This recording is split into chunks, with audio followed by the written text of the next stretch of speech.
On voit une vraie opportunité de développer le modèle du co-living, surtout à Luxembourg et dans la grande région. Il y a un vrai manque de logements au Luxembourg. Il y a un vrai manque de flexibilité dans le modèle résidentiel aujourd'hui. Et il y a très peu finalement de concepts qui offrent flexibilité, service, technologie, convenience, comme on dit, aux usagers. Un aspect qui pour nous tenait à cœur dans le design, c'est le ressenti. Et ce qu'on souhaite, c'est que les gens se sentent bien. On a plusieurs mots-clés en tête, c'est le mot zen, le mot un peu jungle qui est tendance, le mot bohème. Et c'était de mixer un petit peu ces ambiances-là pour arriver à créer un espace finalement dans lequel, dès qu'on arrive, on se sente bien, on a envie de rester, on a envie de se projeter. Généralement, ce qu'on nous demande au tout début, c'est on nous dit qu'on ne veut pas qu'il y ait trop de fêtes, on veut que l'intimité de chacun soit respectée.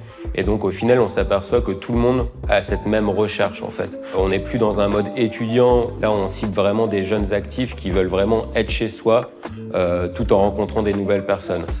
J'ai choisi d'habiter en fait dans un endroit de co-living, car en fait j'aimais la proximité en fait avec les gens, le fait de pouvoir discuter avec eux et d'arriver dans un pays qui n'est pas forcément connu, où on arrive seul, on peut tout de suite rencontrer du monde entier et échanger avec eux, construire des amitiés, même découvrir le pays plus facilement que si on arrive seul en fait dans une ville inconnue.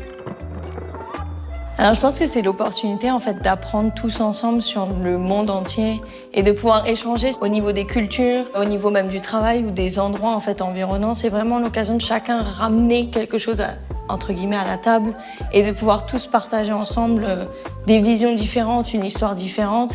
Et même si ça peut être un petit peu intimidant au départ de vivre évidemment avec des personnes qu'on ne connaît pas, je pense que c'est vraiment, faut le prendre comme une véritable opportunité d'échanger et d'apprendre sur le monde entier. Et c'est l'avantage du Luxembourg, c'est un tout petit pays, tellement de nationalités en fait présentes.